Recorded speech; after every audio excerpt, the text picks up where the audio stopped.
पढ़ेंगे प्रेरितों के काम 1 बाब उसकी 8 आयत।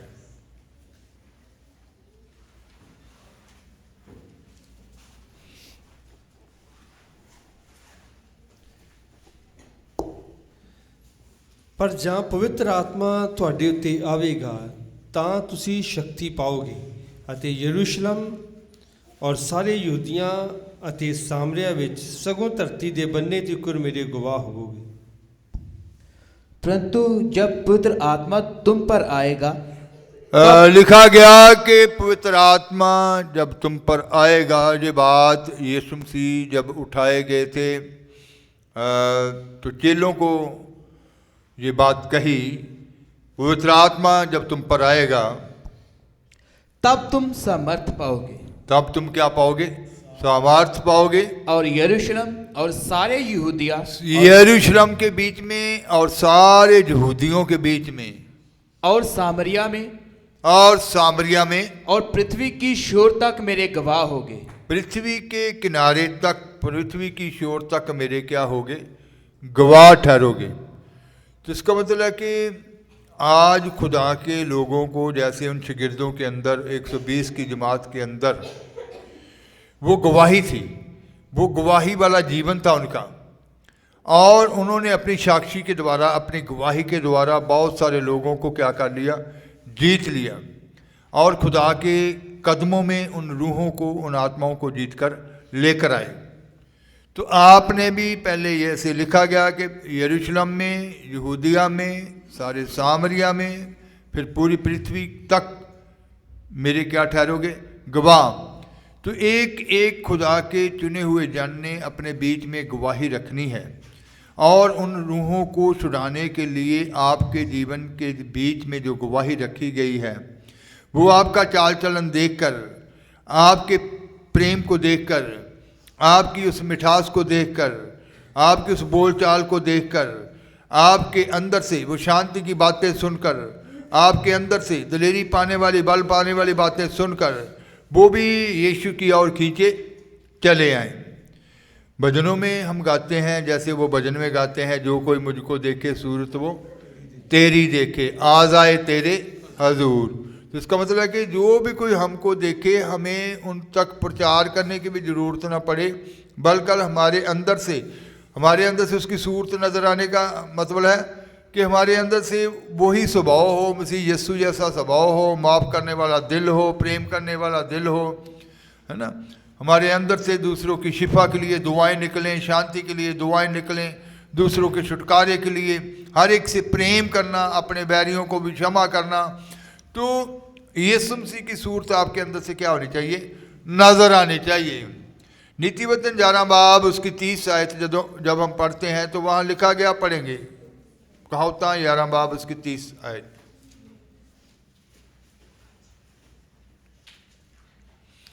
ਧਰਮੀ ਤਾਂ ਸਦਾ ਅਟਲ ਰਹਿਣਗੇ, ਪਰ ਦੁਸ਼ਟ ਧਰਤੀ ਉੱਤੇ ਨਾ ਵਸਣਗੇ। नहीं, 11 ਬਾਬ उसकी 30 है, 30। ਧਰਮੀ ਦਾ ਫਲ ਜੀਵਨ ਦਾ ਬ੍ਰਿਸ਼ ਹੈ, ਅਤੇ ਜਿਹੜਾ ਬੁੱਧਵਾਨ ਹੈ ਉਹ ਲੋਕਾਂ ਦੇ ਮਨਾਂ ਨੂੰ ਮੋਹ ਲੈਂਦਾ ਹੈ। धर्मी का प्रतिफल जीवन का वृक्ष होता है। धर्मी का प्रतिफल जीवन का क्या होता है? वृक्ष होता है। और बुद्धिमान मनुष्य लोगों के मन को मोह लेता है। बुद्धिमान मनुष्य लोगों के मन को क्या कर लेता है? मोह लेता है। इसका मतलब है कि बुद्धिमान बनना है कि लोगों को, उन रूहों को आप जीत सकें, खुदा के लिए जीत कर खींच सकें। आपके अंदर ऐसी समझ होनी चाहिए कि कैसे इस रूह को जीतना है, कैसे इसको पाप से निकालना है, कैसे इसको अंधकार से निकालना है, कैसे इसको ज्योति में लाना है, कैसे यीशु नाम में इसको लाना है, कैसे इसको वचन के बीच में लाना है। और ये आपकी बुद्धिमानी जब आपके बीच में होगी, बुद्धिमान जो है वो लोगों के मनों को क्या कर लेता है? मोह लेता है। मोह लेने का मतलब है कि वो उसकी बातों के तरफ क्या हो जाते हैं? आकर्षित हो जाते हैं। वो उसकी बातों को ध्यान से सुनते हैं, बड़ी लगन से सुनते हैं। फिर उनके अंदर और लालसा पैदा होती है कि जो हमें और भी बातें खुदा के बारे में बताए जा, ये तो बहुत अच्छी शांति की बातें करते हैं। तो इसका मतलब है कि हमारे मुख से निकलने वाली बातें ही उनके अंदर उनको खींचने के लिए, उनके अंदर वो आकर्षित करने के लिए कि वो खुदा के और खींचे चले आए। हमारे मुख से निकलने वाले वचन, हमारे मुख से जो बातें निकलती हैं, बोलचाल जो होता है, उसके द्वारा ही हम उन लोगों को क्या करना है, जीतना है। जब हम इसका 14 बाब उसकी 25 आयत पढ़ते हैं तो वहाँ भी लिखा गया, पढ़ेंगे। सच्चा गवाह ਤਾਂ ਪ੍ਰਾਣਾਂ ਨੂੰ ਛੁਡਾ ਲੈਂਦਾ ਹੈ ਪਰ ਧੋਖੇਬਾਜ਼ ਕੂੜ ਮਾਰਦਾ है। अभी अभी आपने विश्वानी सुनी, पढ़ेंगे हिंदी में भी। सच्चा साक्षी बहुतों के प्राण बचाता है। सच्चा गवाह जो होता है बहुतों के प्राण क्या करता है, बचाता है। उन्हें नाश होने से बचाता है, नरक की आग से बचाता है, उन्हें पाप से निकाल लाता है, लड़ाई झगड़ों से निकाल लाता है। सच्चा गवाह बहुतों के प्राणों को क्या करता है, बचाता है। परंतु जो झूठी बातें उड़ाया करता है उससे धोखा ही होता है। लेकिन कुछ लोग ऐसे होते हैं जो झूठी बातें उड़ाते रहते हैं, सिर्फ मुंह की बातें ही होती हैं, उसकी बातों से बहुत सारे धोखे में फंस जाते हैं। लेकिन जो झूठी बातें उड़ाता है उससे क्या होता है, धोखा ही होता है। इसका मतलब है कि बहुत सारे धोखे की जाल में फंस जाते हैं, वो निकलने की बजाय और फंस जाते हैं। तो आज हमें काम दिया गया है निकालने का, गलत शिक्षा से निकालने का, अधूरे ज्ञान से निकालने का, गलत भक्ति से निकालने का, पाप से निकालने का, मांदगी से निकालने का, और सब प्रकार के वैर भाव से निकालने का। तो हमें निकालने का कार्य दिया गया है, ना कि हमारी व्यर्थ की बातों से वो लोग फंस जाएं। फंसाने का नहीं बल्कि निकालने का कार्य है। तो आज निकालना है। आप उनके लिए दुआ करते हैं कि ये प्रभु ये आज़ाद हो जाए, ये भी अपने पाप को मान ले, ये नए जीवन को प्राप्त करे।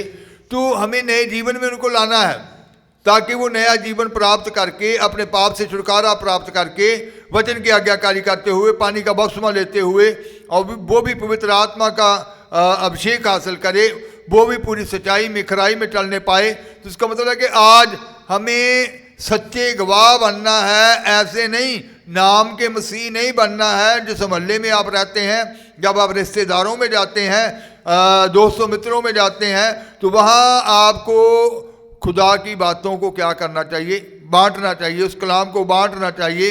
लिखा गया कि वो अपने कलाम को भेजता है और नाश होने से क्या करता है, बचाता है।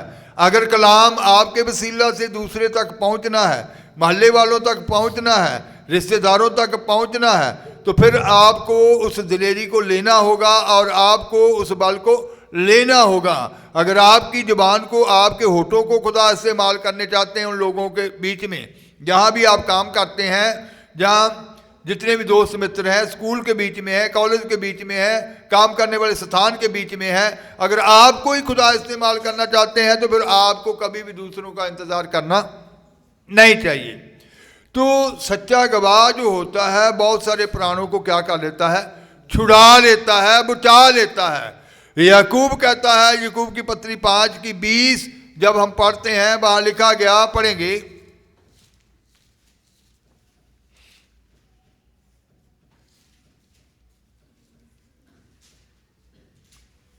ਤਾਂ ਉਹ ਜਾਣ ਲਵੇ ਭਾਈ ਜਿਹਨੇ ਇੱਕ ਪਾਪੀ ਨੂੰ ਉਹਦੀ ਬਦਰਾਹੀ ਤੋਂ ਮੋੜ ਲਿਆਂਦਾ, ਉਹ ਇੱਕ ਜਾਨ ਨੂੰ ਮੌਤ ਤੋਂ ਬਚਾਵੇਗਾ ਅਤੇ ਬਾਹਲਿਆਂ ਪਾਪਾਂ ਨੂੰ ਢੱਕ ਦੇਵੇਗਾ। तो वह ये जान ले कि जो कोई किसी भटके हुए पापी को जो कोई किसी भटके हुए पापी को क्या करे, फेर लाए, खुदा की ओर फेर लाए, वचनों की ओर फेर लाए, वह एक प्राण को मृत्यु से बचाए, एक प्राण को मौत से क्या कर लेता है, बचा लेता है। क्योंकि पाप की मजदूरी क्या है, मौत है। तो जब आप एक भटके हुए इंसान को जो पाप में फंसा हुआ है आप मोड़ कर ले आते हैं, तो एक जान को उस नाश होने से, नरक की आग से क्या कर लेते हैं, बचा लेते हैं। हाँ जी। और अनेक पापों पर पर्दा डालेगा। और फिर उसके पापों के ऊपर भी क्या डाल देते हैं? पर्दा। जब आप एक पापी, मान लीजिए एक शराब पीने वाला, गाली निकालने वाला, व्यभिचार करने वाला, मोहल्ले में लोग जानते हैं कि ये व्यभिचारी है, ये शराबी है, ये गालियां निकालने वाला, आपने उसको निकाल लाए, पाप से निकाल लाए, तो फिर एक दिन वो ऐसा धर्मी जन बन जाएगा कि उसके पुराने पाप सारे क्या हो जाएंगे? क्या हो जाएंगे? तो फिर आप उसके पापों को भी क्या कर देते हैं? जो लोग उससे मोहल्ले में नफरत करते थे, वो भी उसके जो पास खड़े होने से भी डरते थे, वो भी पास खड़े भी होंगे, उसकी बातें भी सुनेंगे। तो इसका मतलब उसके पापों को भी आप डांपते हैं और उसको पाप से निकालकर नाश होने से भी क्या करते हैं? बचाते हैं। तो समझ लीजिए भी आपने ये टीचा लेना है कि मैंने ऐसे लोगों को क्या करना है? बचाना है। सच्चा साक्षी अपनी गवाही के द्वारा बहुत सारे प्राणों को क्या करता है? छुड़ाता है। तो एक को जब आप बचाते हैं तो उसको, एक जान को समझ लीजिए, जो को कहता है कि नाश होने से क्या कर देते हैं? बचा लेते हैं।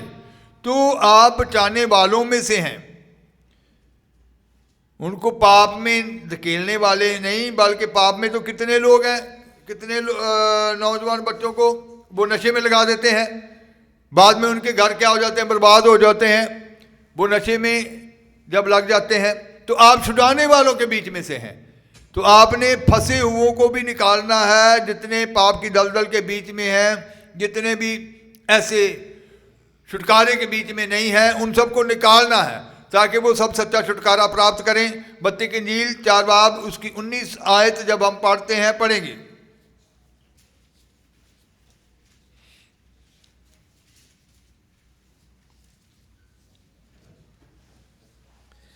ਅਤੇ ਉਹਨਾਂ ਨੂੰ ਕਿਹਾ, ਮੇਰੇ ਮਗਰ ਆਓ ਤਾਂ ਮੈਂ ਤੁਹਾਨੂੰ ਮਨੁੱਖਾਂ ਦੇ ਸ਼ਿਕਾਰੀ ਬਣਾਵਾਂਗਾ। यीशु ने उनसे कहा, यीशु मसीह ने उनको कहा था, शिगिर्दों को क्या कहा था? मेरे पीछे चले आओ, मेरे पीछे चले आओ, तो मैं तुमको मनुष्यों के पकड़ने वाले बनाऊंगा। मैं तुमको मनुष्यों के पकड़ने वाले बनाऊंगा। अगर आप यीशु मसीह के पीछे चल रहे हैं तो आपने ये देखना कि आप अभी तक मनुष्यों को पकड़ने वाले बने हैं या नहीं, उन रूहों को जीत कर खुदा के कदमों में लाने वालों में हैं या नहीं। आपने अपने रिश्तेदारों के बीच में खुदा का कार्य किया है, रूह बचाई है या नहीं। आपने अपने मोहल्ले में उन रूहों को छुड़ाया है या नहीं। क्या आप पड़ोसियों से ये बात के लिए नफरत नहीं करते कि ये शराबी है, ये लड़ाई झगड़ा करने वाला है? मैंने एक टेस्टमनी सुनी थी कि एक मसीह में परिवार था, तो उनके पड़ोसी लड़ाई झगड़ा करते थे। वो लोग उनके पास नहीं गए, उनको खुदा का, उन्होंने क्या किया कि जो उनकी दीवार साझी थी, दूसरी तरफ उनका घर था, सारे परिवार के मेंबर दीवार के साथ हाथ लगाकर प्रार्थना करते थे, प्रभु जी घर बचाया जाए, इनके घर का लड़ाई झगड़ा खत्म हो जाए। तो उनकी दीवार के साथ अपने हाथ लगाकर वो सारे मेंबरों ने क्या करनी शुरू कर दी? दुआ करनी शुरू कर दी। कुछ समय बाद वो पड़ोस वाले क्या हो गए? प्रभु के बीच में आ गए। हालेलुया।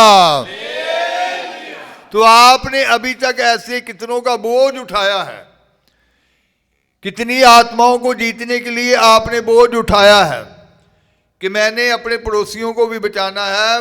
पड़ोसियों का टीचा नहीं होना चाहिए, मोहल्ले का टीचा होना चाहिए कि मोहल्ले के बीच में से मैं इन रूहों को बचाकर आगे बढ़ना है। देश के बीच में, अपने शहर के बीच में लोगों को बचाना है, अपने ज़िले के बीच में बचाना है, फिर पूरे पंजाब के बीच में मैंने खड़ा होना है, क्योंकि वहाँ लिखा गया, आप यरूशलेम में, यहूदिया में, सामरिया में, पृथ्वी के किनारे तक, शोर तक मेरे क्या ठहरोगे? गवाह ठहरोगे। इसका मतलब है कि आप सच्चे साक्षी हैं, तो पृथ्वी के कोने तक आपके अंदर वो बोझ होना चाहिए कि मैंने हर कंट्री में जाकर उन रूहों को भी क्या करना है? बचाना है। मैंने दूसरी भाषाओं के बीच में भी जाकर लोगों को बचाना है। ऐसा बोझ होना चाहिए। लेकिन शुरुआत कहीं ना कहीं से करनी पड़ेगी, बहन भाइयों से, रिश्तेदारों से। अगर वो नहीं मान रहे तो फिर आपको रोज़े रख के, आंसू बहा बहा के उनके लिए दुआ करनी है कि प्रभु ये लोग क्या किए जाए? छुड़ाए जाए, तो उनको आज़ाद कर। पढ़ने वाले बच्चे भी अपने साथियों के लिए दुआ कर सकते हैं, उनको वचन बता सकते हैं। काम करने वाले स्थान के बीच में भी काम करने वाले अपने दूसरे साथियों को बता सकते हैं कि नहीं, प्रभु अगर इस बीच में, इस कंपनी के बीच में मेरे को लेकर आया है तो किसी मकसद के लिए लेकर आया है। बहुत समय पहले कुल्लू के बीच में इबादत करने के लिए खुदा लेकर गए, तो वहाँ ज़्यादा पंजाबी परिवार बसे हुए थे। तो प्रभु ने एक बेइंतजार किया कि जब वो बहुत समय पहले जाकर उधर बसे थे, तो प्रभु ने ही अपनी योजना के तहत उनको उधर बसाया कि उनके वसीला से उस एरिया में क्या हो, काम हो। बहाना किसका था? काम का, कि गए वो काम के बहाने थे, लेकिन प्रभु की योजना ये थी कि इनके द्वारा मैं यहाँ अपने काम को पूरा कर सकूं। तो हो सकता है आप कहीं भी हों काम के बीच में, तो ये जानना है कि प्रभु इन लोगों के बीच में मुझे क्यों लेकर आए हैं, क्या योजना है प्रभु की इनके बीच में, है ना। कई बार अक्सर रिश्तेदारों के बीच में कभी जब मौका मिलता है तो ये ढूंढना है कि मेरे को क्यों मौका मिला इधर आने का।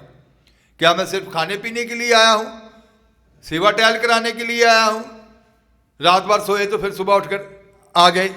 प्रभु अगर किसी मकसद के लिए लेकर गए हैं तो फिर निशाना वही होना चाहिए कि आज मुझे अपने उस मकसद को यहाँ क्या करना है, पूरा करना है। इतनी लगन, इतनी चाहत अंदर होनी चाहिए कि अगर जो कलाम खुदा मेरे वसीला से इन लोगों तक पहुँचाना चाहते हैं, जो दुआ इनके लिए करवाना चाहते हैं, बेशक वो विश्वास करते हैं या नहीं, लेकिन आप रात भर उनके लिए जाग जाग कर जब वहाँ दुआ करेंगे तो प्रभु का कार्य वहाँ शुरू होगा, प्रभु का काम उन हृदयों के बीच में शुरू होगा, उस घर के बीच में शुरू होगा। वो लोग भी प्रभु की ओर खींचे चले आएंगे। तो इसका मतलब है कि आज गवाह बनना है तो ऐसा गवाह बनना है, क्योंकि यीशु मसीह ने कहा था, क्या फिर से एक बार 19 आयत को फिर पढ़ देंगे। यीशु ने उनसे कहा, मेरे पीछे चले आओ तो मैं तुमको मनुष्यों के पकड़ने वाले बनाऊंगा। तो इसका मतलब है कि ये सोचना है कि मैं यीशु के पीछे चल रहा हूं, अभी तक मैं किसी मनुष्य को पकड़ा है कि या नहीं पकड़ा। ये नहीं पकड़ा तो अभी तक मैं पकड़ने वाला क्यों नहीं बना, कि क्यों नहीं मेरे द्वारा कोई रूह अभी तक बची। वो आपके खाते में वो काउंट होगी कि इसके वसीले से ये रूह बची थी। स्वर्ग में जब आप जाएंगे तो फिर ये भी पूरा काउंटिंग आएगी, इस आदमी ने, इस जन ने, इस बहन ने, इस भाई ने इन इतनी आत्माओं को क्या किया था, छुड़ाया था। तो अपना काउंट देखना है कि खाली है या भरा हुआ है ना। तो इसका मतलब है कि आप जब दुआ बोझ से करेंगे उन रूहों को छुड़ाने के लिए कि प्रभु मेरे पड़ोस वाले बचाए जाएं, मैंने अपने मोहल्ले के बीच में से अपने लोगों, तेरे लोगों को बचाना है, तो प्रभु आपकी उस लगन को देखेंगे, आपके आंसुओं को देखेंगे, आपकी मेहनत को देखेंगे, तो वो लोग प्रभु की ओर क्या करेंगे, खींचे चले आएंगे। तो जब आप उन रूहों को बचाएंगे तो पतरस कहता है कि फिर उसका जो प्रतिफल है, पहला पतरस 5 बाब उसकी 4 आयत। हाँ जी। ਤਾਂ ਜਿਸ ਵੇਲੇ ਸਰਦਾਰ ਅਜ਼ਾਲੀ ਪ੍ਰਗਟ ਹੋਵੇਗਾ ਤੁਹਾਨੂੰ ਤੇਜ ਦਾ ਉਹ ਮੁਕਟ ਮਿਲੇਗਾ ਜਿਹੜਾ ਕਮਲਾਉਂਦਾ ਨਹੀਂ। जब प्रधान रखवाला प्रकट होगा, जब प्रधान रखवाला प्रकट होगा, ये उन लोगों के लिए वचन है जो रूहों को छुड़ाते हैं, जो अजाली का कार्य करते हैं, जो दूसरों को गाइडेंस करते हैं, भेड़ों को चराते हैं। जब प्रधान अजाली प्रकट होगा तो वो अजालियों को, उन छुड़ाने वालों को, चराने वालों को, उसकी भेड़ों को हरी हरी चारगाह पे लेके जाने वालों को कौन सा इनाम देगा? हाँ जी। जब प्रधान रखवाला प्रकट होगा तो तुम्हें महिमा का मुकुट दिया जाएगा। महिमा का, तेज का, जलाल का मुकुट दिया जाएगा।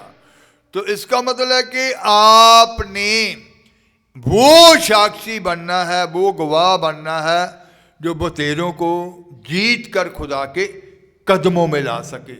तो सच्चा साक्षी, सच्चा गवाह जो है, यीशु के पीछे चलने वाला जो है, वो मनुष्यों के पकड़ने वाला होता है, रूहों को जीतने वाला होता है। तो आपने उन रूहों को जीतना है। अब वक्त आ गया कि आपके वसीला से वो लोग छुड़ाए जाएं, आपके वसीला से वो लोग बचाए जाएं। तो फिर अपने अंदर का डर निकाल कर उनके लिए दुआ करके उनको खुदा के वचन बताने हैं ताकि वो लोग आज़ाद हो जाएं। आंखें बंद करेंगे दुआ की हालत।